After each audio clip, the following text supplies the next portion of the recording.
Tá sem som, Adriana. Obrigada. Boa noite a todos que ainda não tinha falado. Tânia já está aí, que bom.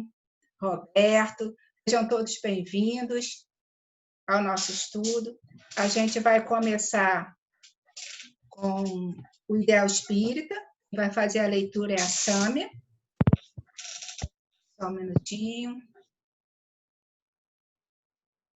Quem vai fazer o estudo é a Sâmia, e a página que ela vai ler é Caminhos Retos. Tem gente com o microfone ligado. Só um minutinho. Bom, ela vai fazer a leitura de Caminhos Retos, que é o item 58 do Ideal Espírita. Em seguida, o Roberto vai fazer a leitura do capítulo 9, o item 4, né, do Evangelho segundo o Espiritismo. Amar ao próximo como a si mesmo. E o Roberto vai dar continuidade ao tema que a gente falou anteontem e ontem, é fazer ao outro que a gente gostaria que fizesse a nós mesmos. Então, eu vou pedir a Sâmia para fazer a leitura. Então, Sâmia, por favor. Seja bem-vinda, minha amiga. Boa noite. Estão me ouvindo bem? Estamos. Tá, então vamos lá. Caminhos retos. Só dividir aqui, Sâmia, só um minutinho, desculpa. Nada, imagina. Vamos lá, desculpa. Caminhos retos. Tempo sem desperdício. Trabalho sem desânimo. Estudo sem cansaço. Oração sem inércia. Alimentação sem abuso. Tranquilidade sem preguiça. Alegria sem desordem. Distração sem vício. Fé sem fanatismo. Disciplina sem violência. Firmeza sem arrogância. Amor sem egoísmo. Ajuda sem paga. Realização sem jactância. Perdão sem exigência. Dificilmente libertar-nos-emos da ilusão que nos confunde a vida, se fugirmos de palmilhar esses caminhos retos rumo à imortalidade triunfante.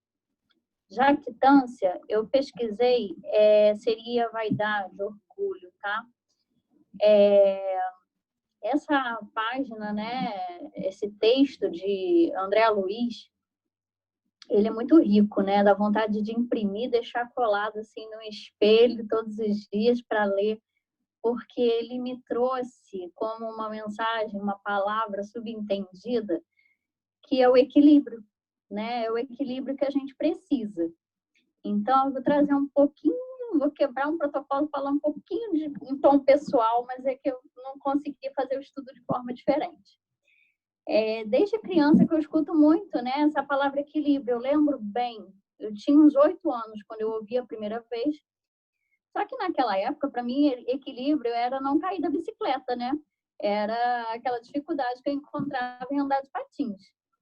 E a bicicleta era um sonho muito grande, eu tinha muita vontade. Então, assim, eu perseverei muito, me dediquei demais. E eu lembro que os meus pais, eles colocaram aquelas 2 rodinhas de apoio, né, na bicicleta.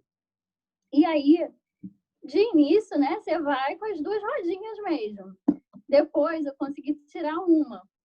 E aí, eu perseverei, insisti bastante. E até que um dia, silêncio. Como assim? Silêncio. Sim, eu havia conseguido andar com a bicicleta sem encostar nenhuma das 2 rodinhas, né? Na verdade, a última que faltava, né, para tirar. E ali eu percebi que aquele silêncio demonstrava a estabilidade do equilíbrio alcançado. E quanta alegria eu senti, né? O meu objetivo foi realizado. O aprendizado dessa lição, gente, ele não pode ser restrito a uma brincadeira de criança, né? Em tudo que a gente se propuser a fazer, eu recomendo que a gente preste atenção ao equilíbrio.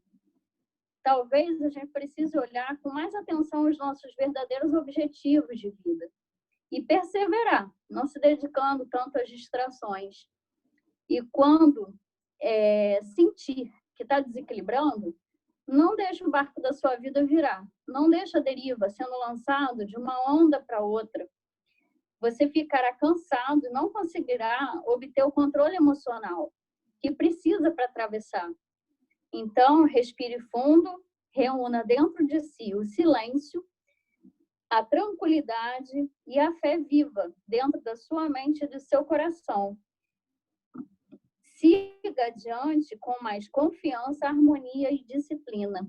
E eu deixo como deverzinho de casa a página, a mensagem 157, o remédio salutar da Vinha de Luz, do Espírito Emmanuel, trazido por Chico Xavier. Não vai dar para ler, né, a página aqui, mas assim, é muito interessante. Fala sobre desequilíbrio, sobre doença, enfim, eu achei muito pertinente e recomendo realmente a leitura. Tá bom? É isso. Interessante que hoje eu li do livro da Esperança o Remédio Justo. Também tem a ver com o que você falou. Muito legal. Lá no Cefac... Oi? Não entendi. Estamos em sintonia. Com certeza. Lá no Cefac, nos nossos estudos, eu já citei esse poema de Fernando Pessoa, e é um poema que eu sempre trouxe para a minha vida. Né? Tem uma parte do poema que ele fala: para você ser grande, ser inteiro, nada seu exagera ou exclui. Ou seja, busca o equilíbrio. Sempre. A vida é equilíbrio. A gente busca, quando a gente toma o passe, né? A gente está buscando ali o equilíbrio das nossas energias, dos nossos centros de força. Eles giram, né? Porque centro de força, o chakra é de círculo, né? Que gira na direção do relógio, das horas. Entrou em desequilíbrio, ele vai fazer o caminho contrário, ele vai ficar bagunçado, e aí a gente vai ficar doente. Né? Então, quando você... interessante você falar chakra, Adriana, só completar rapidinho, sim, é a importância da respiração para o funcionamento do chakra. Né? Total, exatamente. Então, é muito importante essa questão do remédio justo, lá do livro da Esperança que eu falei, e essa dica que você deu aí, do item 157. Muito bom. Alguém gostaria de fazer um comentário sobre a leitura da Sâmia? O comentário dela? André Luiz é muito direto, né? Muito legal. Você falou da vontade de colar no quarto. Mária? Eu não vou complementar, não vou. Perfeito, foi muito tranquila a abordagem dela. Né? O André Luiz aí bota um sinal amarelo, né? Cuidado quando você estiver achando que é uma virtude, né? Não deixe escorregar, né? Para se auto-justificar e se auto-endeusar e botar um defeitinho, né? Não bota o orgulho, não bota a vaidade, não bota o desequilíbrio, não bota o exagero. Vai, mas vai manso, vai devagar, vai com consciência. Muito bom, gostei muito. Falou, Sâmia. Muito bom, Mário. Isso tem a ver com o que o Roberto talvez vá falar também, e tem a ver com o Evangelho de Lucas, né? Quando ele fala de amar os seus inimigos, e em seguida ele fala de não julgar, né, os outros, e ele vai tocar exatamente nisso que você acabou de dizer, Mário. Muito legal. Obrigada pelo teu comentário. Tânia, você pode então fazer a nossa prece inicial?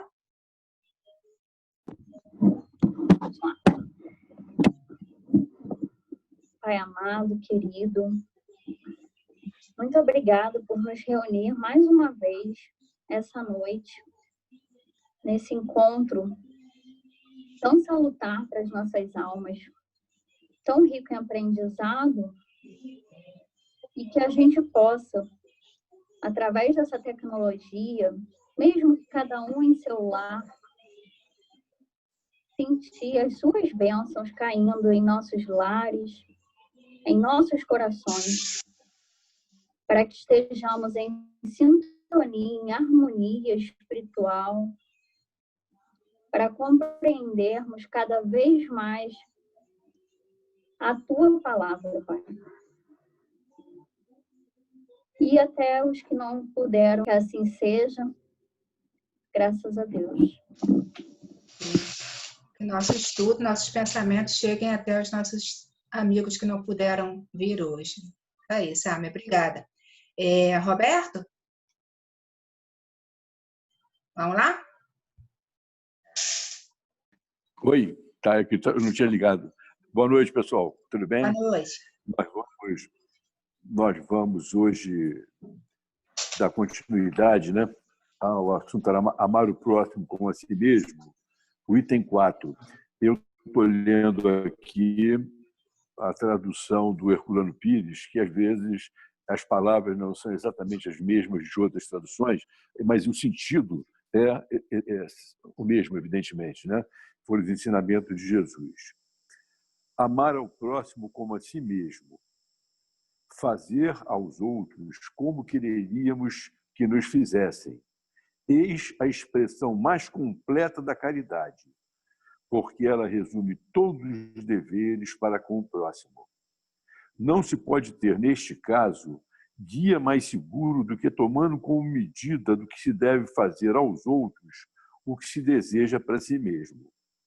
Com que direito exigiríamos de nossos semelhantes melhor tratamento, mais indulgência, benevolência e devotamento do que lhes damos?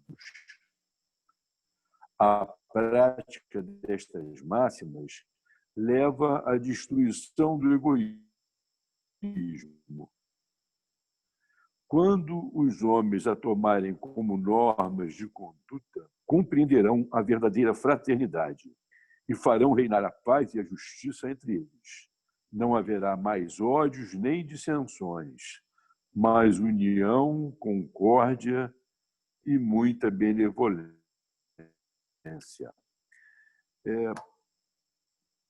Nós podemos analisar, né, a inteligência, né, toda a equipe que conduz, né, essa multidão, né, de espíritos, né, aqui do nosso orbe. E é evidente que em cada fase são reveladas informações que são mais estabelecidos, vamos dizer assim, metas, né, vamos chamar assim. Nós, quando iniciamos, né, como seres humanos, nós entendemos, né, pela literatura espírita que foi depositado em cada um de nós que tínhamos, no nosso princípio espiritual, tínhamos instintos, a centelha divina com a potencialidade infinita que nós não temos ainda a capacidade de analisar. Essa potencialidade, ela fica ali totalmente enclausurada, inicialmente pelos nossos instintos, né? Quando começamos como seres humanos, apesar da nossa consciência contínua, pensamento contínuo, nós a nossa a centelha não se manifestava. Depois nós fomos elaborando e passamos dos nossos instintos às paixões. E essas paixões nós vivemos muitas e muitas vezes escravos dessas paixões, buscando de todas as formas atender essas paixões, e elas foram se, vamos dizer assim, encruando, né, no nosso subconsciente, nos nossos padrões emocionais. E Jesus veio, né, nos trazendo, vamos dizer, metas de justiça, né? Nós tivemos a lei de Talião, ou seja, a lei é como se fosse uma forma rudimentar primária de uma lei de causa e efeito, né? Depois nós tivemos os 10 mandamentos, né, que já era um passo à frente, e depois veio o nosso próprio mestre, né?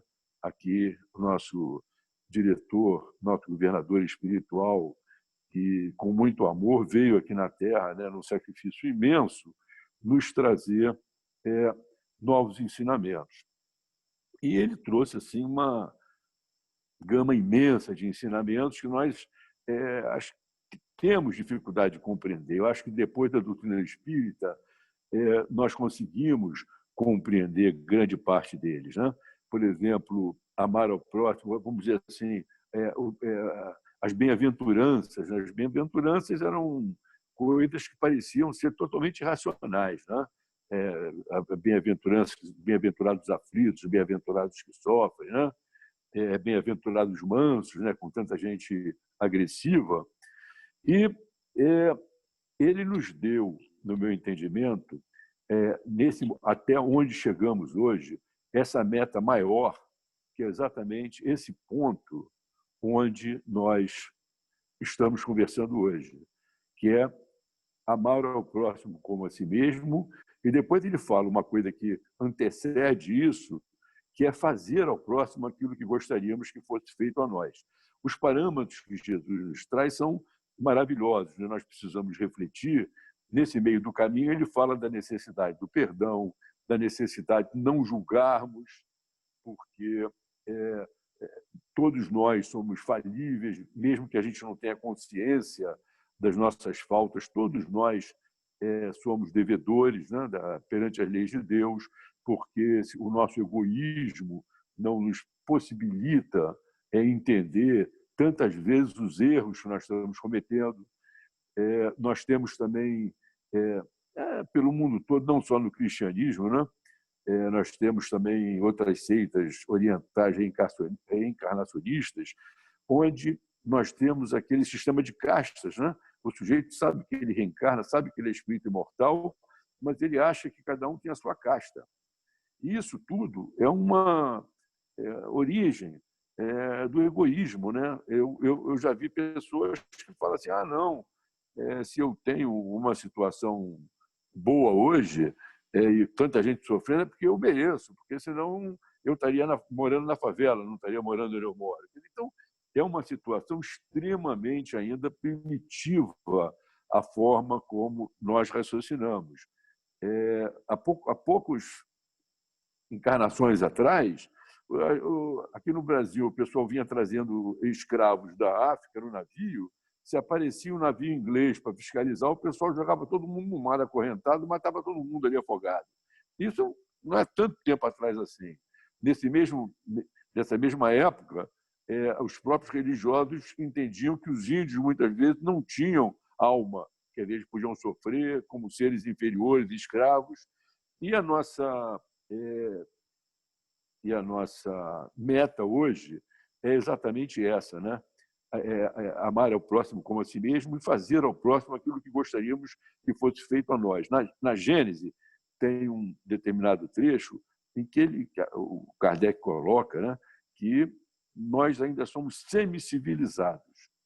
Essa meta que nós estamos buscando e que nós espíritas e todas as pessoas têm que buscar com determinação, primeiro, a gente não vai conseguir sair amando todo mundo. A gente é uma coisa que é mais difícil, mas a gente tem que fazer ao próximo, se preocupar, se policiar para fazer ao próximo aquilo que nós gostaríamos que fosse feito a nós. E isso aí é o nosso atual objetivo.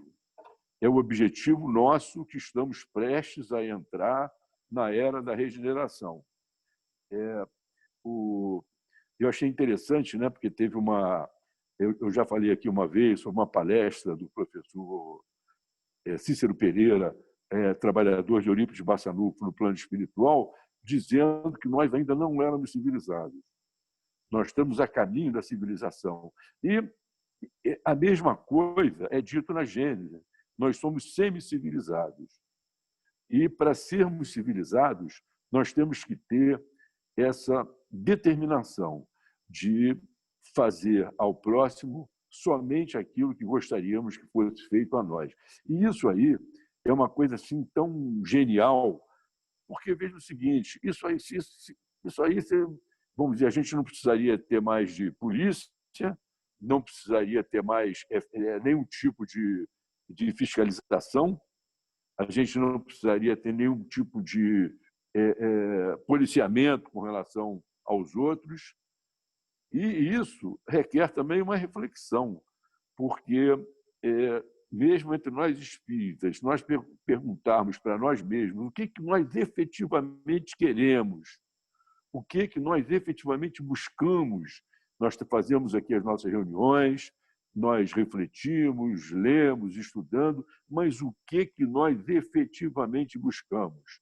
Nós buscamos algum tipo de reconhecimento, buscamos algum tipo de admiração alheia, ou a gente está buscando interiorizar nos nossos sentimentos, nos nossos corações, esse respeito, esse, vamos dizer assim, esse padrão, esse conceito de civilidade, que é realmente fazer ao próximo aquilo que nós gostaríamos que fosse feito a nós. Isso aí é uma coisa que já vai além daquilo que nós temos estudado esses outros dias, do perdão. Por exemplo, será que quando nós erramos, nós gostaríamos de ser punidos? Será que quando nós erramos, nós gostaríamos de ser difamados? Gostaríamos que os nossos filhos fossem punidos ou difamados? Então, isso são reflexões que nós temos que fazer e temos que colocar em nossos corações. Mas para que a gente não tenha necessidade, nem aquele ímpeto que nós trazemos do passado de fazer justiça com as próprias mãos, de se comprazer com o sofrimento daquilo que do próximo, mesmo sendo aquilo que a gente chama de justiça, nós temos que confiar na sabedoria e nas leis de Deus.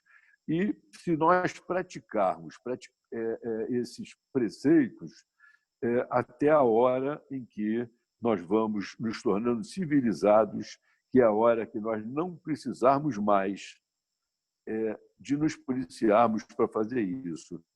Nós fizermos isso, quando nós fizermos isso por amor ao próximo, por satisfação, por alegria de estar fazendo ao próximo aquilo que seria o melhor para ele, aquilo que poderia deixá-lo feliz, aquilo que poderia colocá-lo no caminho vamos dizer, da sua iluminação, da libertação dos seus erros.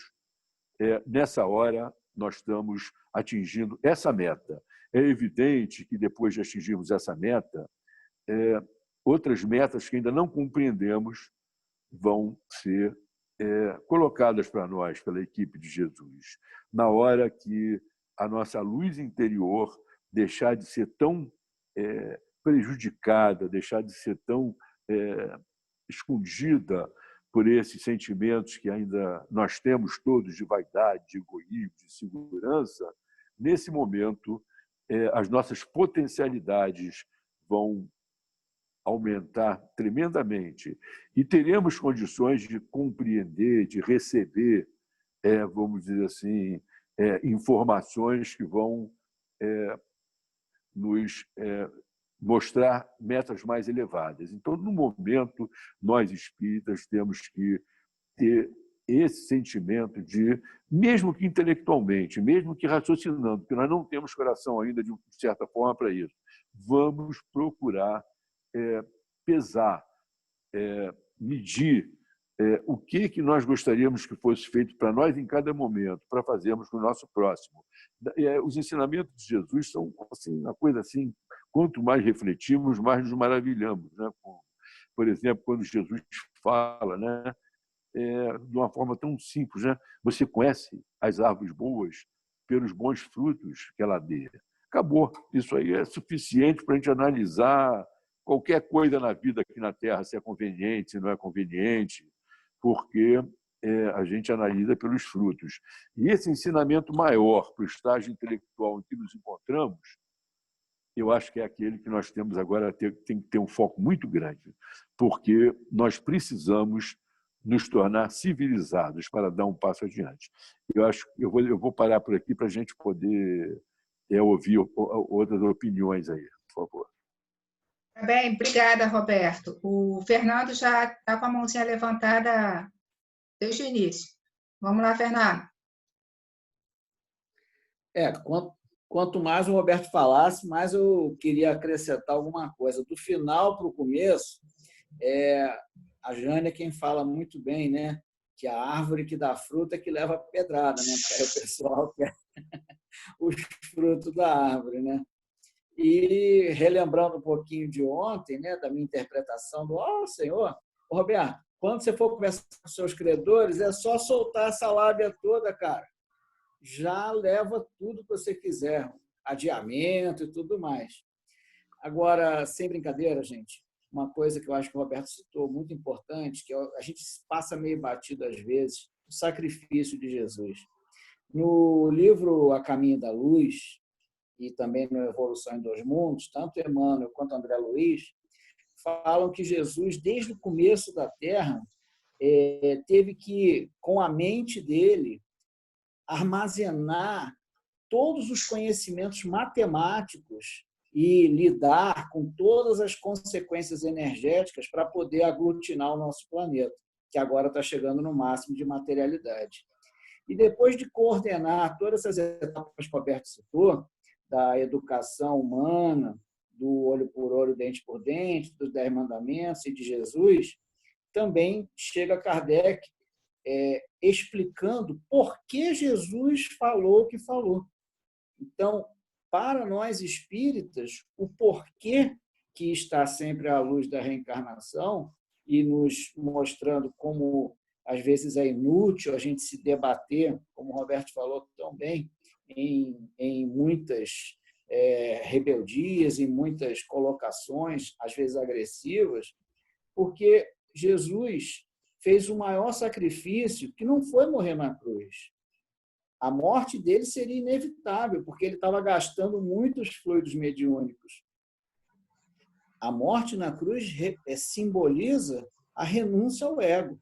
Mas o verdadeiro sacrifício de Jesus foi, como vocês estavam falando dos chakras, né, que a Sâmia falou tão bem, foi reduzir todas as energias que ele já tem incorporado no espírito puro. Ele teve que se despojar, teve que se embrutecer para poder gerar um novo corpo no ventre de Maria, né? Diga-se de passagem, uma fecundação natural, que às vezes o pessoal ainda gosta de falar daquele mistério, né, da fecundação, o corpo fluídico de Rusteng, essa bobagem toda, mas foi um ato sexual normal como qualquer outro. Então, a encarnação de Jesus, a partir da genética dos seres mais evoluídos moralmente daquela época, na tribo, né, dos judeus, então José e Maria forneceram os elementos biológicos para que um espírito puro pudesse encarnar, porque espírito puro não reencarna. Então, o verdadeiro sacrifício foi esse, para poder ter a oportunidade de falar materialmente conosco. Então, aqueles 3 anos de pregação foram realmente o cume dessa missão que começa 1000 anos antes da chegada dele na Terra. Então, o sacrifício dele ainda permanece desconhecido para a humanidade, mas, graças a Deus, não para nós espíritas. Pensemos muito nisso. Aí, meu amigo, obrigada pelo seu comentário. A Valquíria estava... Um abraço. Valquíria ou Jair? Eu, Valquíria. Vamos lá, minha amiga. Tudo bem? Boa noite. Tudo bom. Pô, me questionando, né, assim, como que é tão difícil, né, as pessoas cumprirem o mínimo, que é o amor ao próximo, né? Quando a gente está aqui no nosso núcleo, eu entendo essa questão aí que a gente está bem próximo à civilização, né? Mas quando saio, né, minha visão sai desse nosso núcleo, e aí eu vejo, como ontem todos devem ter visto também, enfim, aquela médica que apanhou covardemente, etc. e tal. Aí eu vejo assim, nossa, como ainda somos tão primitivos, porque a maioria, né, das pessoas foram batizadas, frequentaram a igreja católica, ou foram, enfim, vêm de uma família católica, onde, no mínimo, aprenderam, né, que é o amar ao próximo, etc. e tal. Então, ninguém ali, né, desconhece, imagino eu, essa lei de Deus, né? Então, e como que ainda não conseguem colocar em prática, né? Então, às vezes, a gente parece estar tão próximo a isso, mas às vezes também parece estar tão longe, porque existem ainda muita rebeldia, né? E aí que leva a gente a achar que falta muito, né? Então, eu fico me questionando por quê, né? A gente entende algumas coisas, Aí. Oi, Val. Sua voz está fugindo. A gente já terminou aqui, só vou te agradeço pelo teu comentário, esse questionamento que é nosso, é de todos nós. Vou passar para o Mário rapidinho. Tá bom, Mário? Joia. Não, de maneira alguma, né, vou contestar nem o Roberto, nem o Fernando. Estão completamente cheios de razão. A Valquíria também, não tenho dúvida nenhuma. Mas eu queria lembrar uma coisinha. Jesus é um espírito puro. Por mais que ele faça um sacrifício em ter encarnado conosco, ele tem competência para isso. Ele já passou por essa fase. Ele tem poderes que nós não temos condições de avaliar. E quem pode o mais, pode o menos. Eu tenho certeza absoluta disso. Agora, não deve ter sido fácil vir para cá encarnar e aturar a gente, ao vivo e a cores. Então, concordo com o Fernando. Quanto à Valquíria, vou dizer uma coisa, meu amor. O que é que acontece? Desculpe, Jair. É o seguinte, nós ainda somos muito difíceis, todos nós. Então, a gente está se esforçando para colocar o que a gente pensa, o que a gente aprende, o que a gente conversa, no nosso dia a dia, a todo momento. Então, de vez em quando, a nossa impulsividade faz com que a gente ainda jogue para fora aquele pedaço ainda defeituoso da nossa personalidade. Nosso egoísmo, nosso orgulho, nossa raiva, nossa ira, nossa incompreensão. Todos nós ainda estamos em trabalho de burilamento. Todos nós. E isso aqui que a gente está fazendo agora é uma terapia espiritual para que nós nos reforcemos, para quando chegar no dia a dia, no contato, a gente fala assim, não vou fazer isso não, porque eu vou segurar. Não, é porque eu aprendi. Não, isso é que a gente está fazendo. A gente está lixando e aperfeiçoando. Então, a minha maior meta é me mudar. Quero ser mais manso, quero ser mais pacífico, quero não me aborrecer com as ofensas dos outros, quero tentar ajudar tudo que eu puder, que eu possa não julgar, não condenar. É isso que eu estou tentando fazer. Mas, às vezes, a gente ainda é o homem velho. Com certeza. Por isso é que a gente ainda está aqui no expiação e prova. É isso aí. Obrigada, Mário. Obrigada, Fernando, E Valquíria. eu acho também que nós estamos com essa reunião aqui, não é só como ai, meu Deus, esqueci o nome dele, que nós estamos aprendendo realmente, então, mas também é uma maneira da gente entender o que está se passando conosco para podermos nos defender. Aí, não, sei isso, nós aprendemos que isso faz isso não é bom, então isso nós estamos aprendendo para podermos nos defender lá fora. A gente se aprende, né? A cada dia um pouquinho se fortalece. Obrigada, Edmeia. Eu vou, então, a gente já estourou bastante aqui o tempo, mas eu acho que foi super válido, né? Tudo que foi falado aqui para a gente hoje, né? Precisávamos ouvir isso. E vou pedir, então, a Sâmia para fazer a nossa prece final. Sâmia, por favor. Sim. Vamos lá. Pai amado, mestre querido, quero agradecer aqui mais uma vez por essa noite, por esse encontro de almas, Pai. Por esse momento terapêutico espiritual, onde buscamos o nosso aprimoramento nas nossas imperfeições, para que possamos ser seres humanos melhores, espíritos melhores. Sabemos que a luta é árdua, mas peço que nós consigamos perseverar e ser o Evangelho vivo, que saibamos ter discernimento para aprender, para colocar em prática o amor ao próximo, o equilíbrio, e que possamos ajudar a promover a paz para essa humanidade ainda tão corrompida. Peço, então, que o Senhor esteja presente conosco, hoje e sempre, nos auxiliando nessa caminhada. E agradeço mais uma vez por essa tecnologia que nos une e nos proporciona esse bálsamo diário. Que assim seja, graças a Deus. Assim seja. O problema é a gente definir esse próximo, né? Como diz Lucas, que mérito a gente tem de amar o nosso próximo amigo, o nosso próximo filho, né? Assim é fácil. Qual é o nosso mérito? Quem é o nosso próximo? Obrigada. Então, próximo, né? Meu próximo aqui é meu gato. Isso aí, é o nosso inimigo, aquele que discorda, não opina como nós, que não tem os mesmos pensamentos, as mesmas ideias, é esse que a gente deve aprender a amar. O mérito está aí, né? Amar a dificuldade.